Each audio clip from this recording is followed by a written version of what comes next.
A pleasant good day, public officers, and welcome to the Deputy Governor's September monthly message.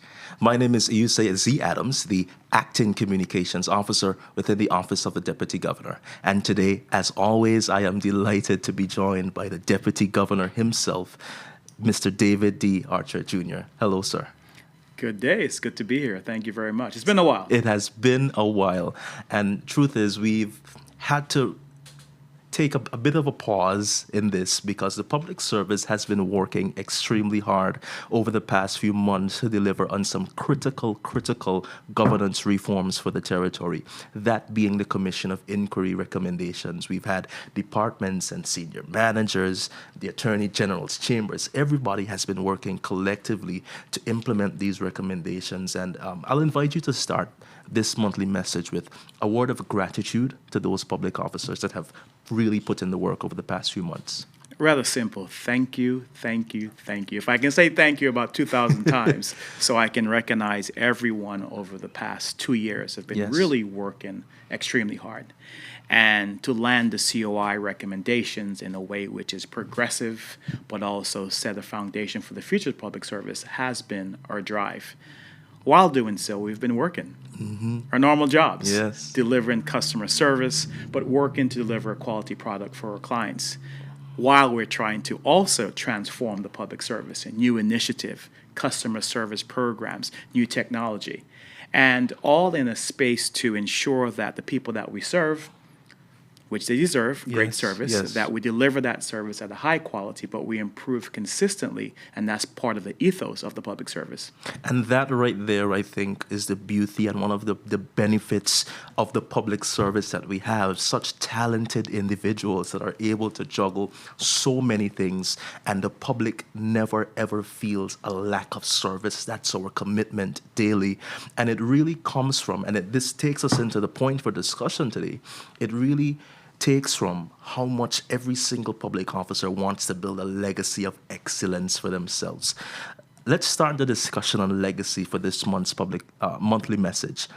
What is legacy? What is your definition of legacy?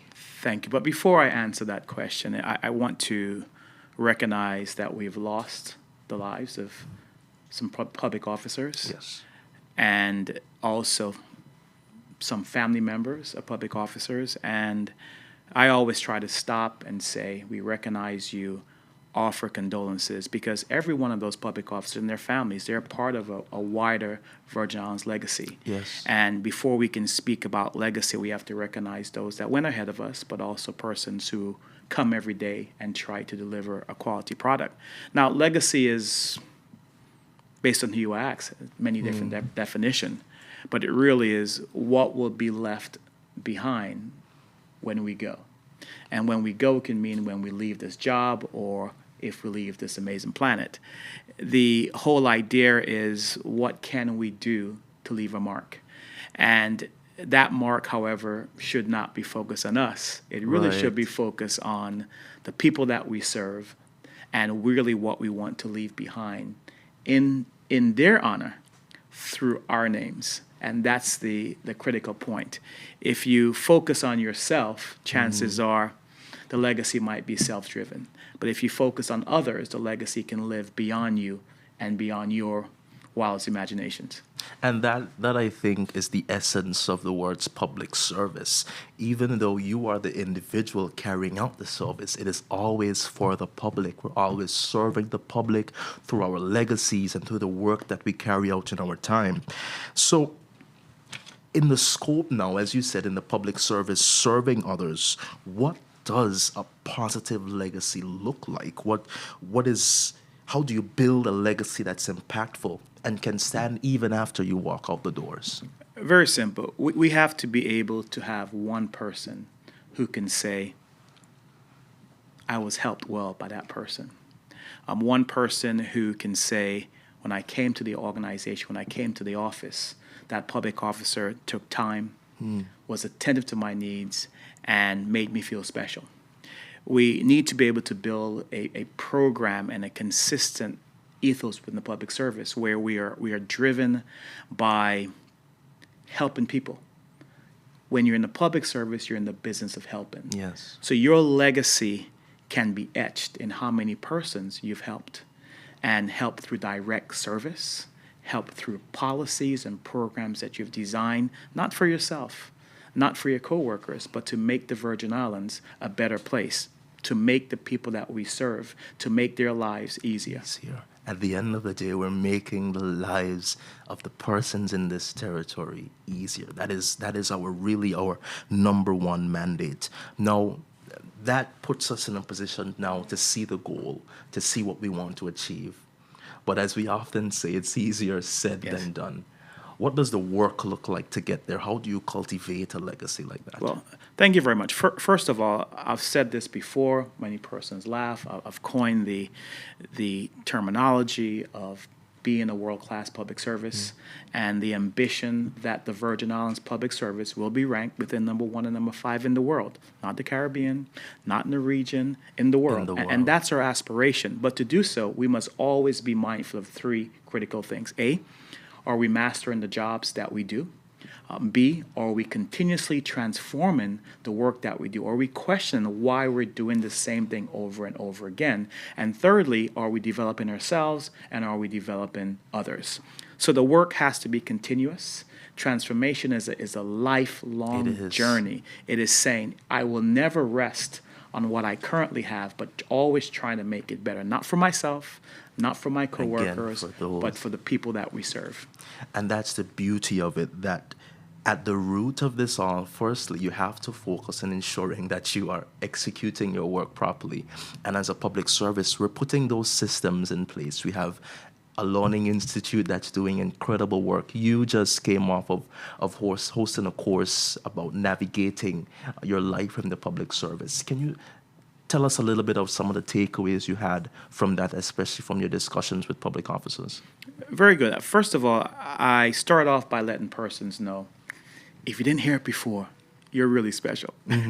And you were born to create great things. You were born to be in a space of greatness. Because if you recognize that and you realize that when you show up first of all with your personal pride. Yes. So when I have personal pride and personal confidence, when I interact with clients, I interact with them from a space of feeling good about myself. When I feel good about myself, then I can help persons to feel good about the service I'm delivering to them. That was the one component. Secondly, I mentioned the idea of being able to not just learn your job, but to learn the other job ahead of you. Predicting not just something as simple as how you should show up in that future job, but learning that second job. Because you don't become the next great thing when you become the next great thing. You become the next great thing now. So as you chart your course for the public service, master your job. But as you have mastered your job, ensure you learn the next job and your future job. But first of all, be driven. So I'll start to Yes. ask you Yes. how to be deputy governor. Very simply. That's the first thing. Ask me. How to be a deputy Yes. governor. How do I be a deputy governor? To become a deputy governor, you have to, first of all, love people. Yes. You have to believe in the ethos of the public service. You have to believe that you're driven by a passion that's bigger than yourself, and you must be unafraid to take criticism, Yes. do something about it, and deliver a quality product. You must always view yourself, the people that you serve, as a critical component in making the Virgin Islands better.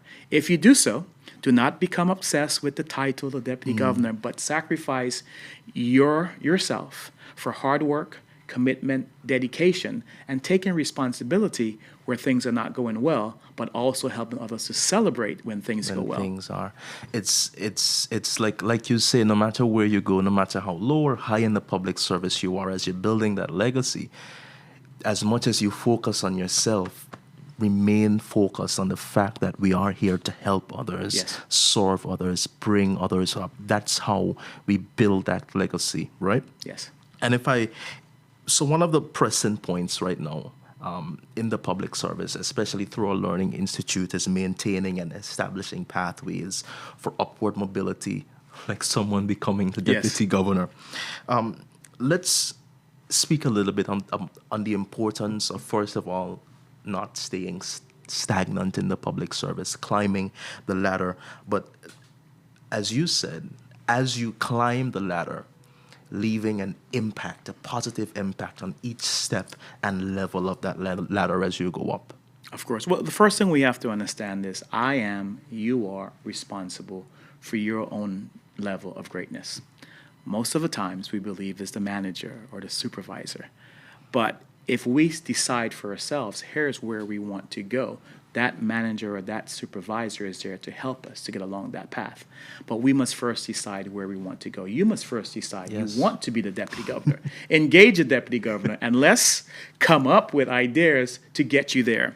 And you have to be unafraid to receive feedback that might be truthful. Yes. You might get things which don't sound great, but they're all there to help you. And my ultimate belief is if you're driven by something which is bigger than yourself, most of the time that's a passion. If you're driven by a passion and you follow your passion, jobs and money will come.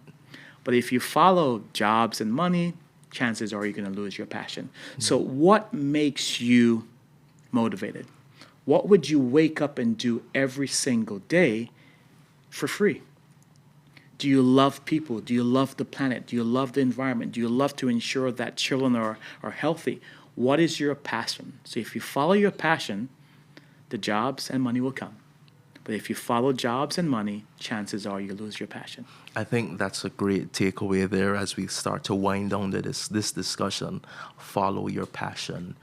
And I think the immediate question from persons is, how do I find my passion? But as you said, what can you just wake up every single day and do it with love? Now, I want you to speak to this generation of public officers, the young ones that are now minted and coming in and finding their footing and beginning to build that foundation. What is the advice that you give to them as they get started, as they look to maybe be the deputy governor one day? It's a very good question because I am visually seeing the transition of the new and the old. Yes. And I think for a new public officer, first of all, they have to understand that they're valued. They have to also understand that the world is fast, but most of the world is not as fast as they're thinking at the time. So some patience, number one, but equally, always ask yourself, how can I contribute? If there's a window that's not open, can I open it? If there's a policy that's like not that. there, can I help to create that policy?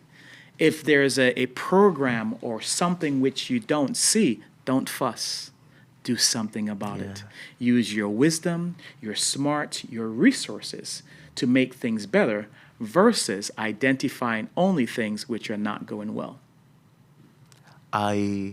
So to be honest, I'm going to be frank. So we were looking to end this discussion here, but if there's a window that you see that's not open it, be the one to open. Yes. If it's not open, be the one Yes. to open it. There's a little bit of fear that can come with being the first one to crack that window open. Yes. How do you overcome that fear? Wow.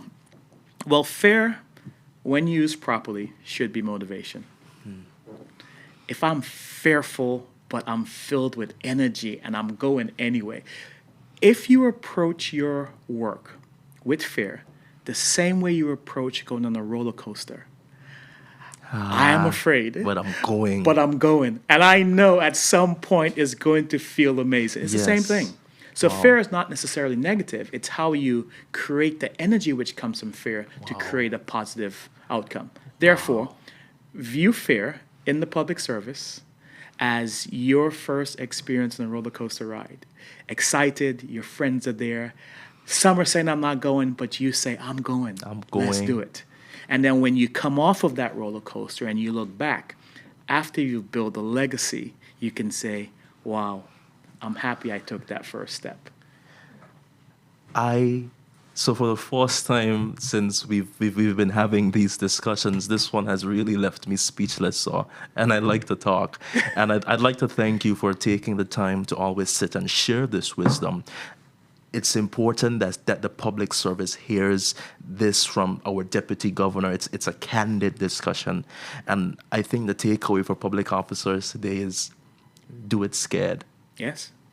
Do it scared. And we've heard some of a young Virgin Islander that does so well, Kyra James, she says it often, do it scared. to be the first one to open that window. Exactly. Any closing words? Well, I just want to provide a platform for every public officer and also persons who are not public officers yet but might be in the future. You must understand that you were born to deliver something great. That's our purpose. Secondly, thank you for the work that you do. You might not always hear thank you, but it's seen and your efforts are there. And no idea, no thought, no ambition is too big or too small to make an impact on the overall public service. And when you approach life in that form, in that manner, you can ensure, without you even thinking about it, you will leave a long-lasting legacy. Well, I think that's a good a note as any to end our conversation today. I'm already excited for next month, sir. Yes, Deputy Governor. I'd like to thank you for joining me today, and to the public officers, thank you for taking the time to listen in to the Deputy Governor's monthly message for September. Once again, my name is Iuse Z. Adams, the Acting Communications Officer for the Office of the Deputy Governor, signing out and saying thank you.